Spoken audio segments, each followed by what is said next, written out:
Give Maryland a lot of credit. They showed why we're one of the top 10 teams in the country tonight, and in particular Anthony Cowan. He's a 4-year starter. Got through his own foul trouble, but really controlled the game, and got off to a great start. Obviously, they went zone. And we had some unfortunate and different lineups, so to speak, because of foul trouble. And, thought we got some decent looks, but it changed the rhythm of the game. The one thing we talked about at length was transition with Maryland, especially Wiggins. Wiggins got 2 clean looks at threes at the end of the half. That changes the game. Changes momentum. I thought, you get outscored. We get outscored 21-3 in fast break points. That's very, very unusual for us. And then on the other side, the second half, we open the half, and Iowin's a 4-footer that he never misses. And in return, they shoot a 3 off the flat iron and it falls in. And it was. We were 1 for our first 13. We got a couple great looks in the paint, and then we got we just quit moving the ball. We didn't move them enough, and again, Maryland, a lot of credit, and a couple too many turnovers at the wrong times, and they beat us. Yeah. Brad, you said you practiced a lot against the zone. It's 2 games in a row where it seemed like the game flipped with that, with an opponent doing that. What are you seeing as the issues with your team attacking that?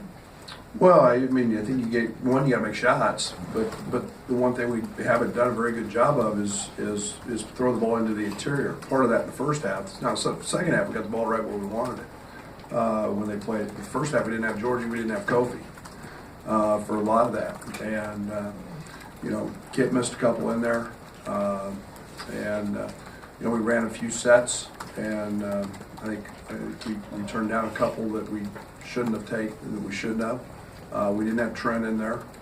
I think that was more the problem tonight than anything else. Was just kind of lineups, but did a much better job the second half of attacking it. We got it right where we wanted it, and we just didn't make shots. When you get in that situation, do you revisit the 2 fouls sitting on the bench and think about putting them back in there when it's kind of evaporating? Yeah, but it wasn't as much about the lead evaporating as it was we were still in the game.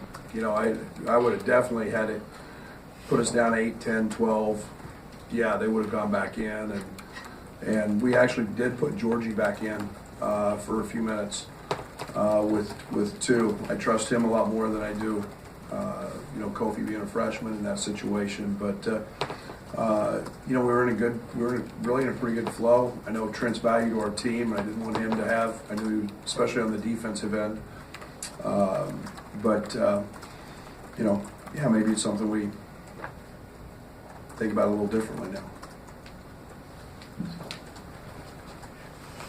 I guess when shots just don't fall, like in a game like this, is there something that you do on the court to shake that up, or something you can do? I don't know if is there a fix? We try.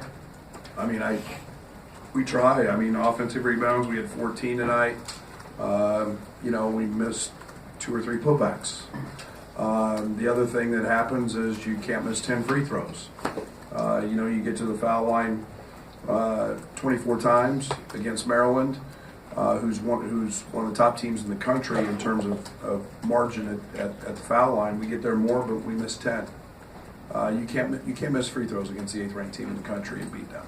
And whether you're home or on the road, and free throws, offensive rebounds, those are all the things we talked about ad nauseum all week. You have to get easy points against them.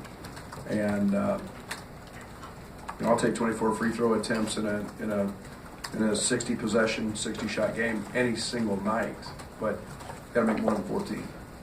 Yeah, I was actually just going to ask you about free throws.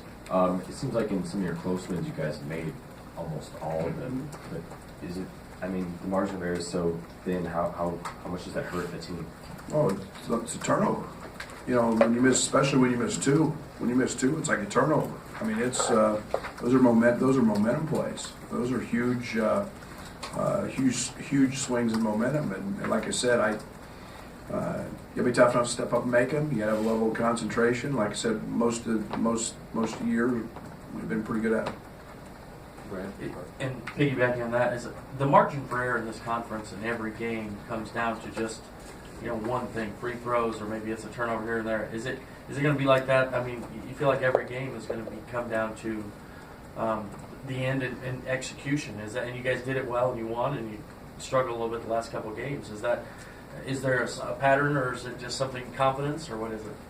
I mean, nothing's changed on our end. I mean, we practice situations at two different segments every day in practice, and we pull them out of a hat and we read them. We have coaches make them up, and down 6, 40 seconds to go, and up 2, 6 seconds to go, whatever it may be in those situations, and play those situations out.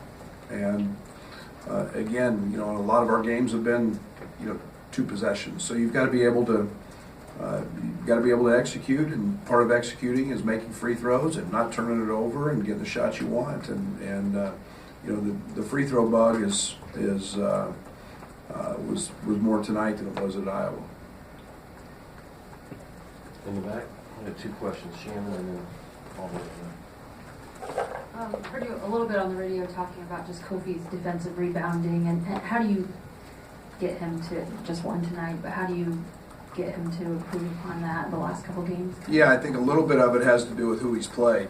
Garza, I think, took 9 threes. What'd Smith take tonight for them? He was one of 5, but he's out setting ball screens. He's away from the basket a bunch. And that's where the next step is for Kofi. He's got to learn when he's going to be out there. He's got to go chase balls, and that's one of the changes Mark's made with Maryland. Is now they're 5 out, and they're playing to that. And they've spread the floor, and Jalen's leading the league in 3-point shooting, so you better be out there to him, and it causes a lot of problems. So Kofi's got to learn to chase those balls, and he will in time. And I think it's more of who he's guarded the last 2 games than having a bad habit. On the way back. Brad, last Thursday, you said the message of the team was don't get fat. What is the mentality now in the midst of this very tough stretch? Yeah, we got to play better. Just play better. I mean, it's I thought in the Iowa game, I thought they outfought us, and in this league, and they turn around 3 nights later and go on the road and get beat, and you've got to be able to rise your emotional level to a point that you're able to perform, and we'll bounce back. This team was great in February last year, and